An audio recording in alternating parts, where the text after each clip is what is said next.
बात होगी इस वीडियो में लीमू पानी के हवाले से कि लीमू पानी आखिर इतनी अफादियत का हामिल क्यों है। ये जान लेने के बाद आप ख़ुद इसको अपनी डेली लाइफ में, अपनी रूटीन में आप इसको पीना ज़रूर पसंद करेंगे। यहाँ पे बात हो रही है सिर्फ पानी और उसके अंदर लीमू डाल लेने के हवाले से, बग़ैर चीनी और नमक के। तो सबसे पहले जो इसका एक इम्पॉर्टेंट रोल है जो जिस्म के अंदर इसका देखने को मिलता है, ये जिगर के अंदर से जो इजाफी चर्बी वहाँ पे स्टोर हुई होती है, ये उसको वहाँ से मोबिलाइज करवाता है, ये उसको वहाँ से निकालता है। इस प्रोसेस को कहा जाता है हिपैटोस्टीएटोसिस, कि जिगर के अंदर जो इजाफी चर्बी इकट्ठी हुई होती है और ये जिगर के जो फंक्शन है उसको मुतासर कर रही होती है, वहाँ पे ये सोजिश पैदा कर रही होती है।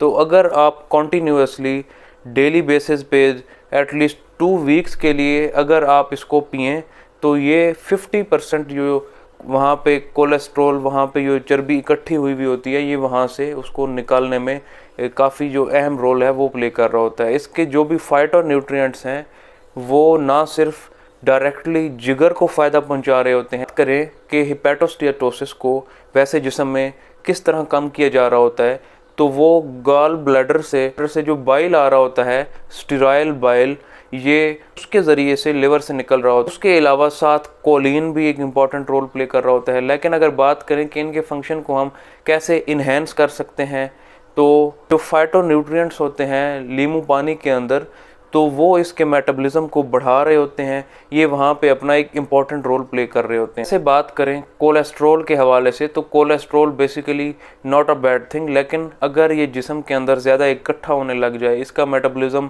स्लो हो जाए, तो फिर ये प्रॉब्लम्स क्रिएट कर रहा होता है।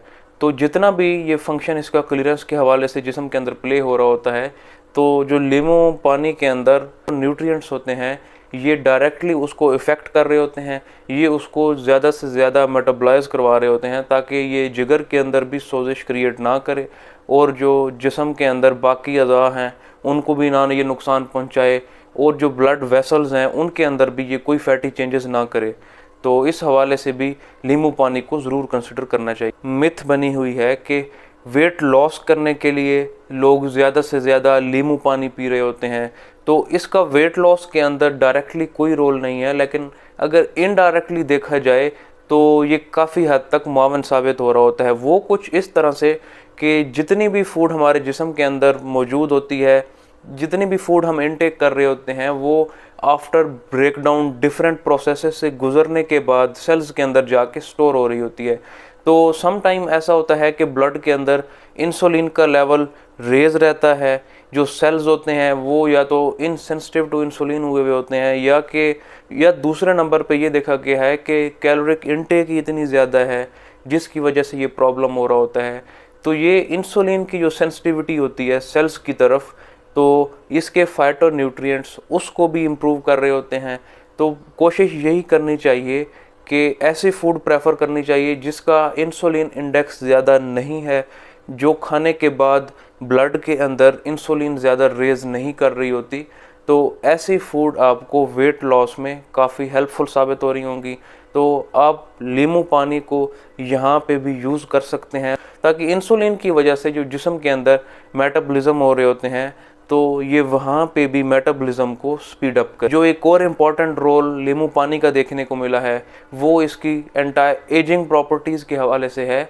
तो इसके लिए एक्सपेरिमेंटल रिसर्च भी कंडक्ट हुई है, वो चूहों पे कंडक्ट हुई थी कि उनको कॉन्टीन्यूसली लीमू पानी दिया गया, तो उनके अंदर एट द एंड जो उनकी लाइफ एक्सपेक्टेंसी थी वो देखने से ज़्यादा मिली, वो भी काफ़ी वीक्स तक इंक्रीज़ हो गई थी।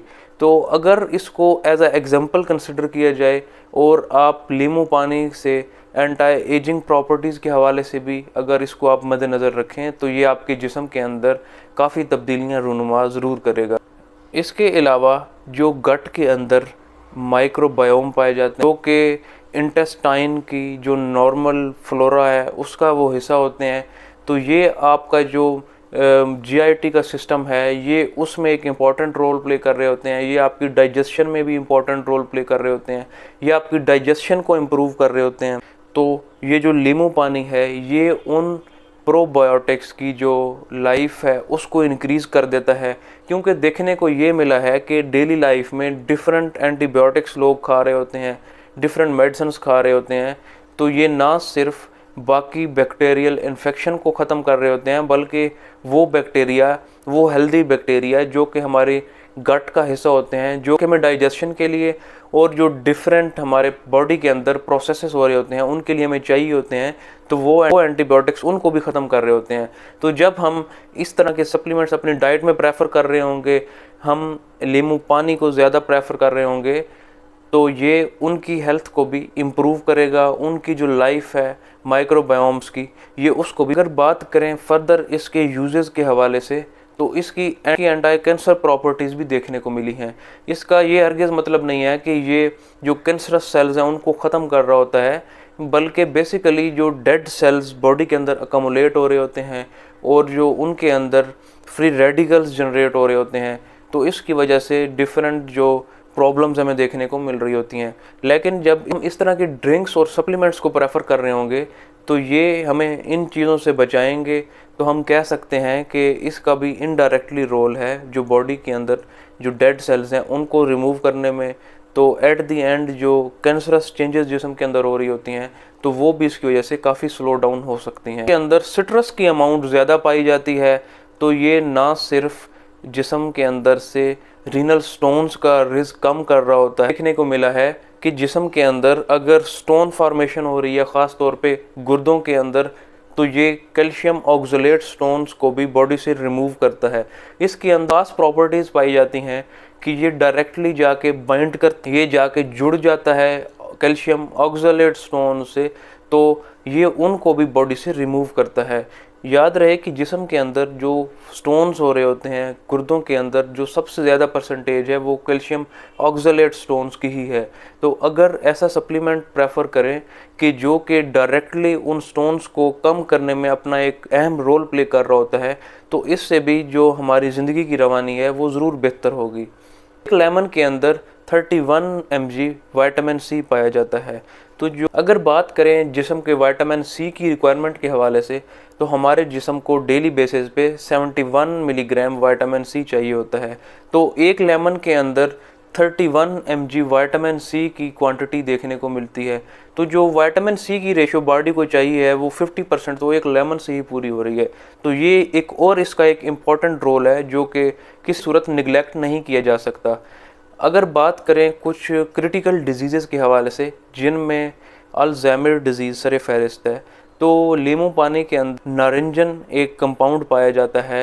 कुछ ऐसी रिसर्चेस जो कि इस नारंजन पे कंडक्ट की गई, तो उसका एज अ सप्लीमेंट्री रोल हम देख, तो तरह की जो ओल्ड एज रिलेटेड डिजीज़ हैं, तो उनके अंदर भी ये एक अहम अपना रोल प्ले कर रहा होता है, क्योंकि इसके अंदर एंटी माइक्रोबियल, एंटी फंगल और एंटी वायरल प्रॉपर्टीज़ पाई जाती हैं, जो कि जिस्म के अंदर एक इम्पॉर्टेंट कवर प्रोवाइड कर रही होती हैं। जो इम्यून सिस्टम है वो इसकी वजह से डायरेक्टली बूस्टअप हो रहा होता है, और वो जिस्म को डिफरेंट इन्फेक्शन से, डिफरेंट जो मेटाबोलाइट्स जिस्म के अंदर दाखिल हो रहे होते हैं उनकी टॉक्सिसिटी से ये प्रिवेंट कर रहा होता है।